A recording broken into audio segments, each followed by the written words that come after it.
All right, so this is an amazing part of nature. I was just kind of clearing some of these blackberries and I heard something. And check this out. Let's see if I can get in here so you can see it. But this is stuff you can't replicate. So you got a praying mantis there, and he's caught a dragonfly. He's just holding on to him. I'm gonna get in as close as I can here. Hold on.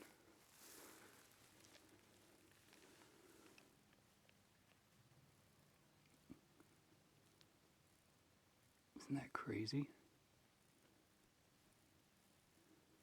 But you can see the praying mantis is just holding on. He's got him with his hands there, and I think he's got his teeth locked into him. And you can see the dragonfly's tail fighting to try and give him some leverage.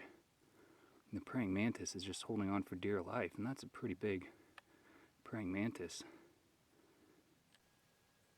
So as you can see, the praying mantis won out, and he crushed that dragonfly. And he's still kind of fighting it, but I think the praying mantis feels good about his victory there, enough that he's moving. That is a pretty big praying mantis too. But yeah, this is just something that you get out here and you witness it, and this is what nature is. You know, it's all around you, the wild. And you just got to open your eyes and ears and you'll end up seeing stuff like this. It's incredible.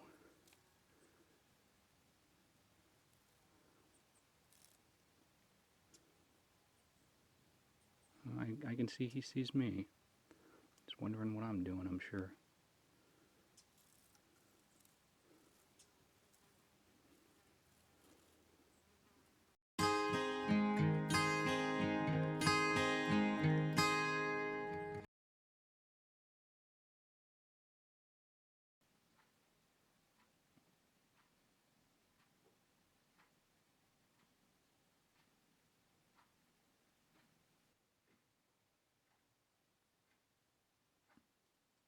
So on this wet and rainy day, I opted for pancakes.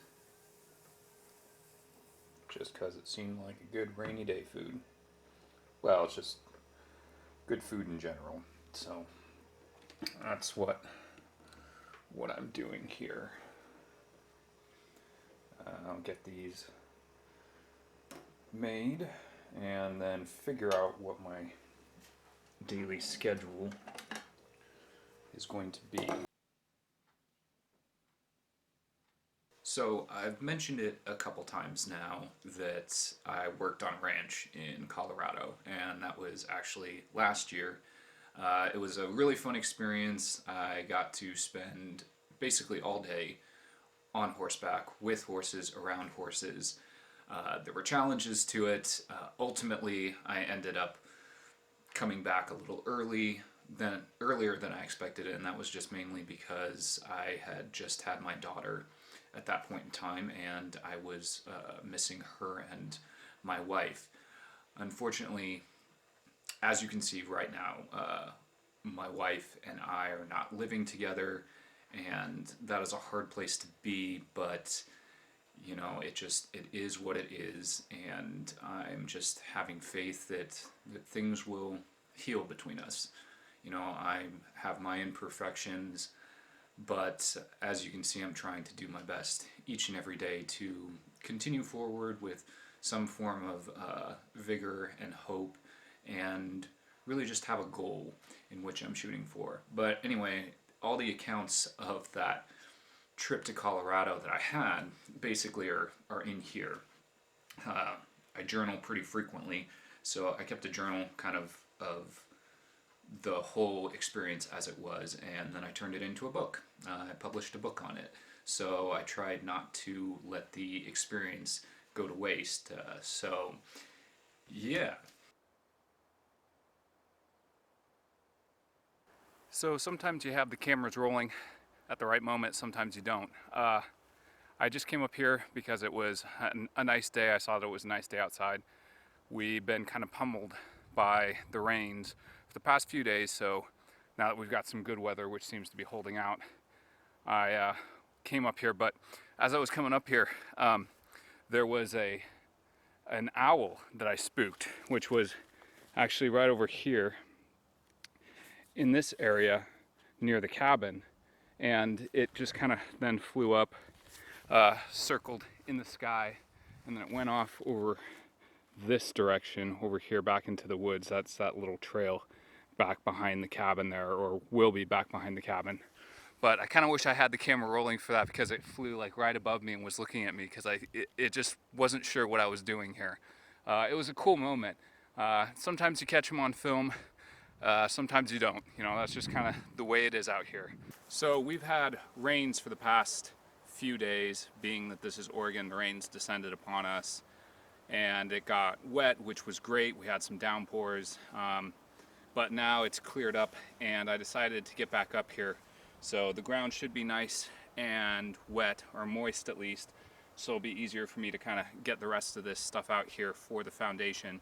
So that's what I'm going to do today. And then I also brought up a few little tools with me, and I really want to get set to laying the bigger logs that are in that pile over there in place, and again get a better idea of what this cabin is going to look like.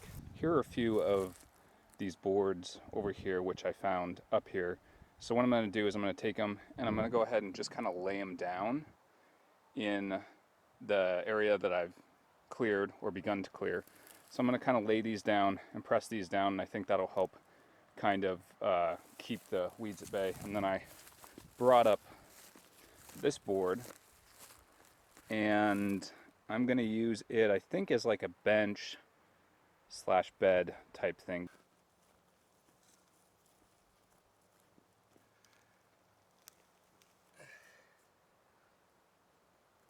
Today is really the perfect day to do this. I didn't realize it, but I'm glad that I was called out here today to do this, because the if you look, it just kind of rips right out. And so it's been a lot easier to clear. It's because that rain has softened the ground so much. And I have this little tool today, a little trowel here, which, you know, once you kind of get it wedged under here like this and get under that, you can kind of get this top layer off, and then sometimes you can just pull it up in big sections from the ground. So today really feeling blessed for those rains, and today really is the perfect day.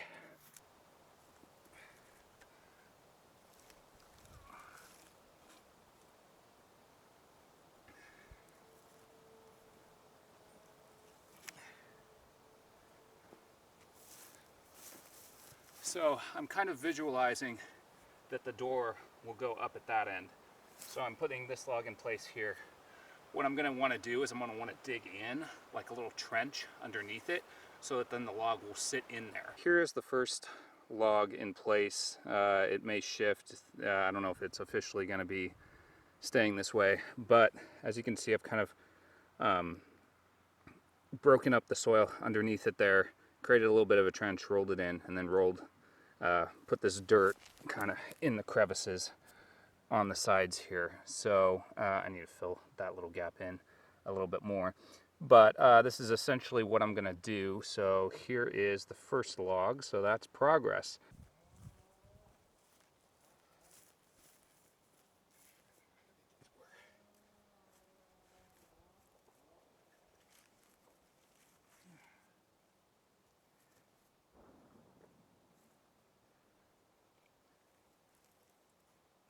Okay, so here you have it, folks. So right now, this is the beginning. As you can see, the inside's more or less cleared out. I'll just continue on that. I've got most of it down to dirt, but as you can see, I've laid the logs in place. That will be where the front door goes. I'm thinking I want to put a back door here, so I'll probably shift the washroom privy area over to kind of share one side. They still may be two separate walled places. That may just be better, and they definitely have to be outside of the cabin just for smell purposes.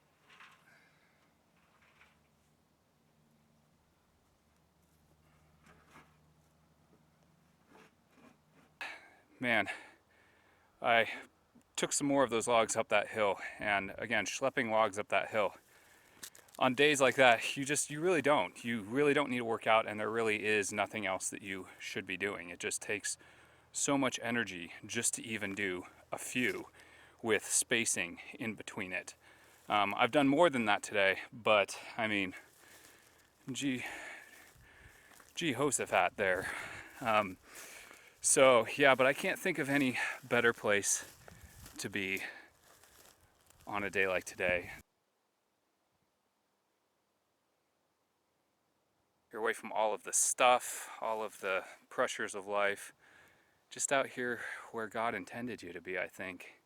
You know, out among the trees, and there's just such a peace that comes with it, and you shed all of that burden and that baggage, and that's actually why I like coming up here. You know, you do sweat and there is effort involved, but I mean, can you imagine anything nicer than this? I mean, you get to enjoy looking at these mountains every day, or on the days that you come up here, and you're away from people, you're away from the pressures of the world, and here's that view from up here.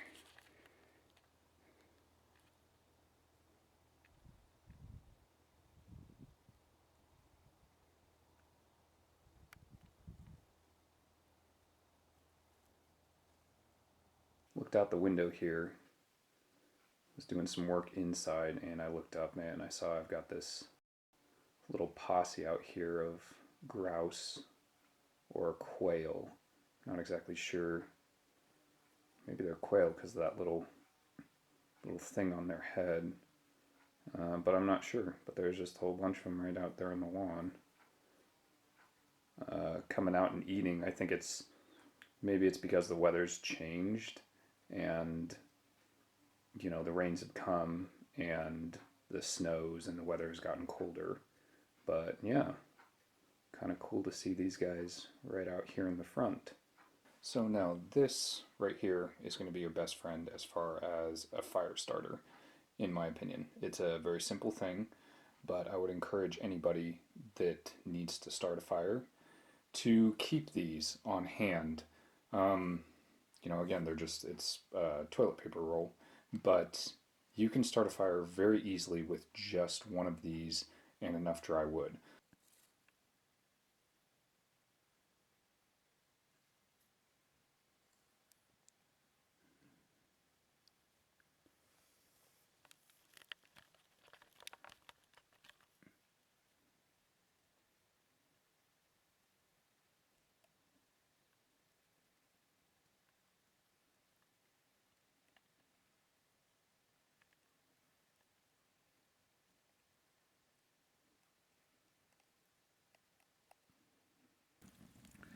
So, in my earlier days, I was probably one of the worst candidates for fire maker, just because I was a transplant from Southern California. You never started a fire there unless you wanted to burn everything down, because it was always really hot.